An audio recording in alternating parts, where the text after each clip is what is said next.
Halo, berjumpa kembali dengan saya Hermanto Ambarita. Mungkin Anda sedang mengalami suatu problem mengenai perjanjian yang Anda buat dengan pihak lain.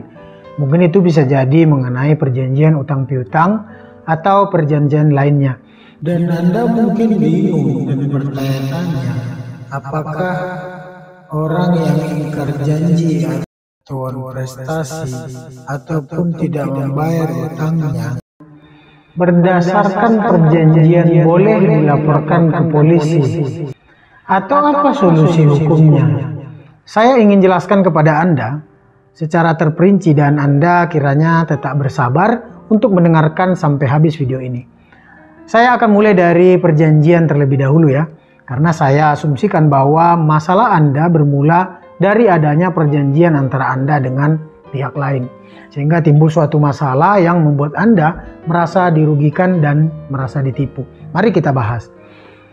Perjanjian pada umumnya adalah suatu perbuatan hukum perdata yang diatur dalam pasal 1313 KUH Perdata yang berbunyi, suatu perjanjian adalah suatu perbuatan di mana satu orang atau lebih mengikatkan diri terhadap satu orang lain atau lebih.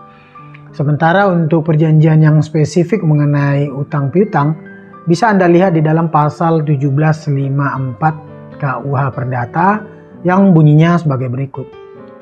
Pinjam pakai habis adalah suatu perjanjian yang menentukan pihak pertama menyerahkan sejumlah barang yang dapat habis terpakai kepada pihak kedua dengan syarat bahwa pihak kedua itu akan mengembalikan barang sejenis kepada pihak pertama dalam jumlah dan keadaan yang sama.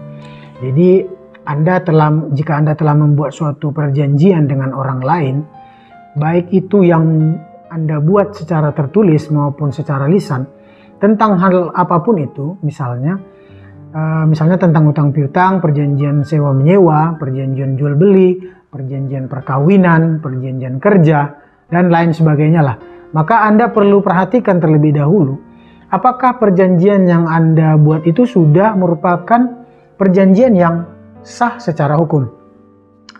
Bagaimana perjanjian yang dikatakan sah secara hukum?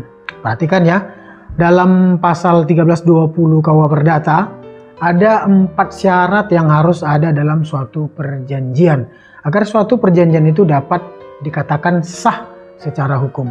Yaitu yang pertama itu adalah kesepakatan mereka yang mengikatkan dirinya.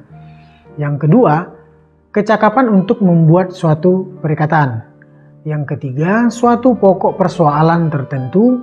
Dan yang keempat, suatu sebab yang tidak terlarang. Jadi Anda perhatikan ya, yang pertama tadi adalah kesepakatan mereka yang mengikatkan dirinya. Jadi perjanjian yang dibuat itu harus merupakan perjanjian yang dasarkan pada kesepakatan para pihak yang membuat perjanjian itu. Semua kesepakatan para pihak itu akan dituangkan di dalam perjanjian dan mengikat para pihak secara hukum. Kesepakatan berarti ada persesuaian kehendak yang bebas antara para pihak mengenai hal-hal pokok yang ingin diperjanjikan dan dituangkan di dalam perjanjian. Dalam hal ini antara para pihak harus mempunyai kemauan yang bebas atau sukarela untuk mengikatkan diri. Bebas di sini artinya adalah bebas dari kekhilafan, paksaan, dan penipuan. Menurut pasal 1321 KUH Perdata, perjanjian menjadi tidak sah apabila kesepakatan terjadi karena adanya unsur-unsur yang tadi ya, ada kekhilafan, ada paksaan, ada penipuan, dan lain sebagainya. Jadi pada pokoknya ada kata sepakat, yang artinya tidak ada paksaan, khilaf, ataupun penipuan. Selanjutnya, syarat kedua adalah para pihak yang membuat perjanjian harus cakap menurut hukum. Seseorang dinyatakan cakap dalam melakukan suatu perbuatan hukum menurut Kitab Undang-Undang Hukum Perdata adalah orang yang sudah berusia 21 tahun atau sudah menikah sebelum berusia 21 tahun. Jadi menurut KUH Perdata, orang yang sudah cakap adalah orang yang sudah berumur 21 tahun dan sudah kawin. Sementara dalam pasal 39 ayat 1 Undang-Undang Jabatan Notaris menyatakan bahwa seseorang yang menghadap notaris untuk membuat akta adalah yang memenuhi syarat paling rendah berumur 18 tahun atau sudah menikah.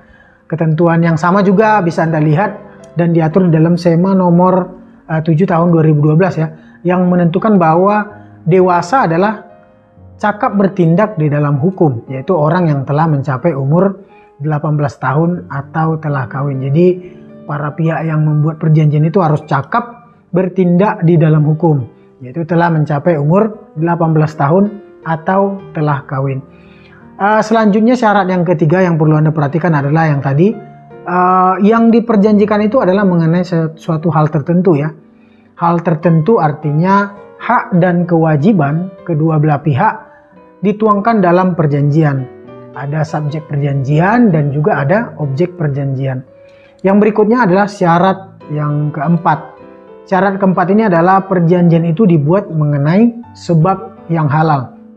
Jadi sebab yang halal adalah isi perjanjian itu sendiri yang menggambarkan tujuan yang akan dicapai oleh para pihak. Isi dari perjanjian itu tidak bertentangan dengan undang-undang, kesusilaan maupun dengan ketertiban umum. Perjanjian untuk membunuh seseorang atau memperdagangkan narkotika misalnya, atau perjanjian untuk membuat kerusuhan misalnya, itu adalah perjanjian yang tidak sah secara hukum. Karena perjanjian yang diadakan seperti itu bukan mengenai sebab yang halal. Intinya isi dari perjanjian itu tidak boleh bertentangan dengan undang-undang, kesusilaan maupun dengan ketertiban umum. Jika empat syarat tadi sudah terpenuhi dalam suatu perjanjian, maka perjanjian itu adalah sah secara hukum, gitu ya. Jadi permasalahan perjanjian yang sah secara hukum adalah termasuk di dalam lingkungan atau ranah hukum perdata, bukan dalam lingkungan atau ranah hukum pidana ya.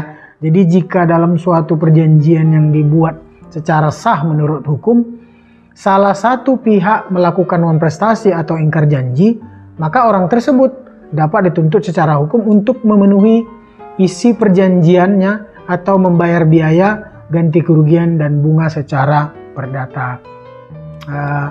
Non-prestasi itu diatur di dalam pasal 1243 KUH Perdata yang bunyinya penggantian biaya, kerugian dan bunga karena tak dipenuhinya suatu perikatan mulai diwajibkan bila debitur walaupun telah dinyatakan lalai tetap lalai untuk memenuhi perikatan itu, atau jika sesuatu yang harus diberikan atau dilakukannya hanya dapat diberikan atau dilakukannya dalam waktu yang melampaui waktu yang telah ditentukan.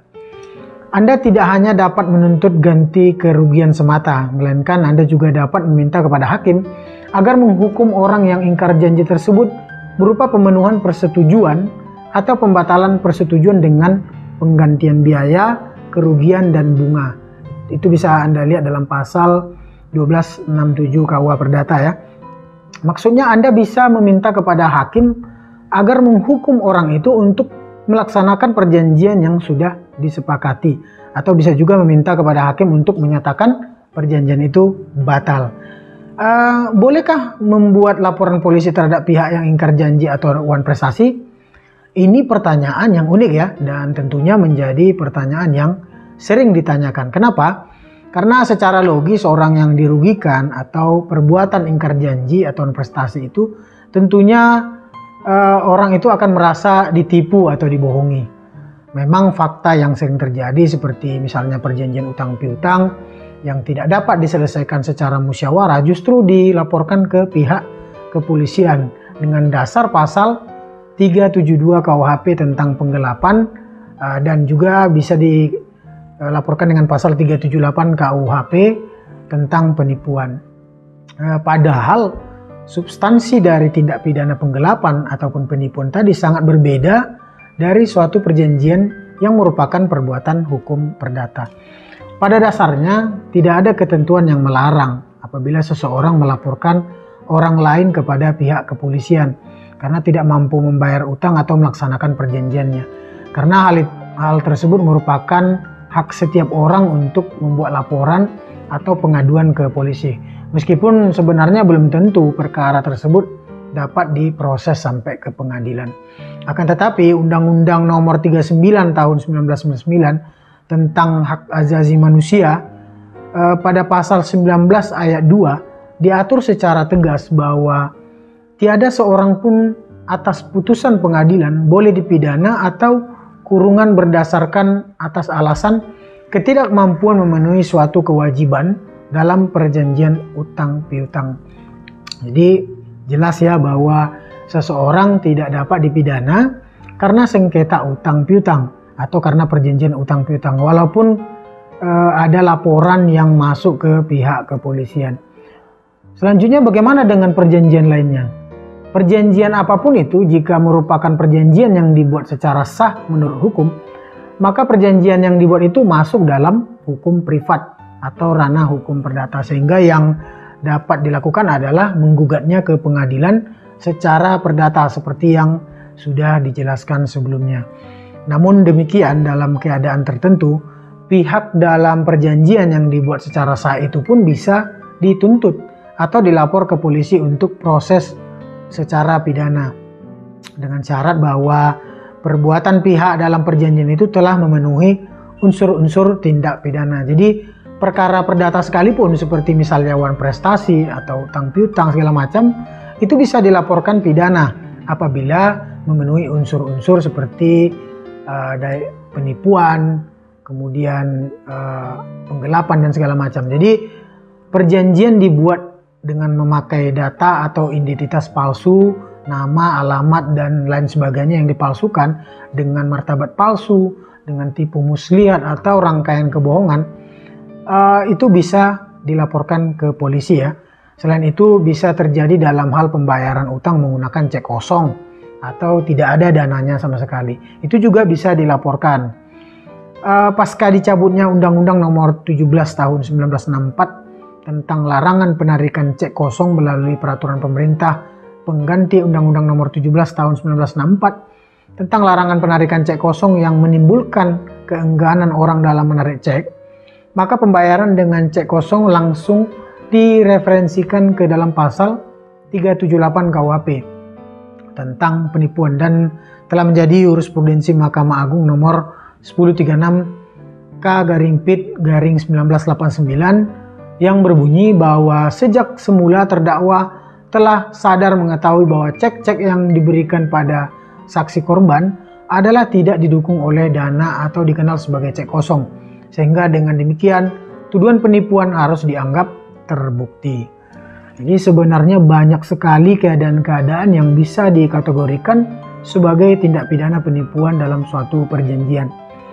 Apapun bentuknya, yang jelas perbuatan itu harus telah memenuhi unsur-unsur tindak pidana penipuan sebagaimana diatur dalam pasal 378 KUHP yang berbunyi barang siapa dengan maksud untuk menguntungkan diri sendiri atau orang lain secara melawan hukum dengan memakai nama palsu atau martabat palsu, dengan tipu muslihat atau rangkaian kebohongan, menggerakkan orang lain untuk menyerahkan barang sesuatu kepadanya, atau supaya memberi hutang maupun menghapuskan piutang, diancam karena penipuan dengan pidana penjara paling lama 4 tahun. Jadi jika perbuatan di dalam perjanjian itu terpenuhi unsur-unsur pasal 378 KUHP, maka orang itu sesungguhnya bisa dilaporkan ke polisi dan dipidanakan. Misalnya seperti yang sudah dijelaskan sebelumnya, sebagai salah satu contoh, ternyata identitas orang tersebut palsu, atau orang itu mungkin mengaku direktur suatu perusahaan padahal ternyata bukan direktur, atau misalnya orang itu memperjanjikan suatu objek yang ternyata tidak ada atau fiktif, dan upaya-upayanya merupakan tipu muslihat atau kebohongan, dan banyak lagi contohnya ya. Jadi pada dasarnya substansi dari tindak pidana penipuan ataupun tindak pidana penggelapan adalah jelas berbeda dengan perjanjian utang piutang atau perjanjian pada umumnya yang merupakan masuk dalam lapangan hukum perdata. Maka untuk dapat diproses pidana harus dipenuhi dua unsur, yaitu adanya unsur actus reus atau physical element dan unsur mens rea atau niat jahat. Jadi unsur actus reus adalah esensi dari kejahatan itu sendiri atau perbuatan yang dilakukan, sedangkan unsur mens rea adalah sikap batin pelaku pada saat melakukan perbuatan. Oke, jadi paham ya, ketidakmampuan salah satu pihak untuk melakukan kewajiban sesuai dengan perjanjian, maka hal tersebut adalah wan prestasi atau ingkar janji yang merupakan ranah hukum perdata dan dapat dituntut secara hukum untuk meminta biaya, ganti rugi, dan bunga ke pengadilan yang berwenang. Namun jika ditemukan perbuatan dan niat jahat dalam membuat perjanjian yang telah memenuhi unsur penipuan yang diatur dalam pasal 378 KUHP tersebut, maka pihak yang merasa dirugikan dapat melaporkan pihak lainnya ke pihak kepolisian dengan dugaan tindak pidana penipuan. Apabila orang yang Anda laporkan tadi mengalami proses hukum dan berdasarkan putusan yang telah berkekuatan hukum tetap, terbukti bahwa ia melakukan tindak pidana penipuan, maka orang itu akan dihukum sesuai dengan vonis hakim. Apakah kerugian atau hak Anda bisa kembali? Sekalipun orang yang tersebut dihukum atau divonis dijatuhi pidana berupa vonis hukuman yang dijatuhkan hakim, namun Anda tetap dapat mengajukan gugatan ganti kerugian ya akibat perbuatan orang itu ke pengadilan secara perdata. Oke, semoga Anda paham ya, dan semoga video ini bisa bermanfaat buat Anda semua. Sampai jumpa lagi pada video-video berikutnya.